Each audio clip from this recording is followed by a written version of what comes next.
Welcome back to this video. In this video, I'll show you how to update your Windows PC and keep your PC running smoothly up to date. Let me show you how. The very first thing you want to do is to go ahead and make sure you come down below right here where you have your window icon right here. Right click on it and make sure you navigate to settings. The next thing you want to do is to go ahead and make sure you navigate to update and security. Click on that. Now you are here. So the next thing you want to do is to go ahead and make sure you click on check for update right here. So click on that.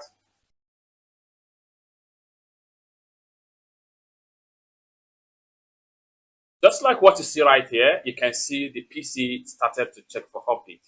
However, you just have to exercise a little bit patient and make sure the update run completely. This is depends on the type of network and internet you are using to check for the update. It's that simple. For more tutorial tips and tricks on how to use your Windows PC like this, consider to subscribe. Thank you so much for watching, and I hope to see you in my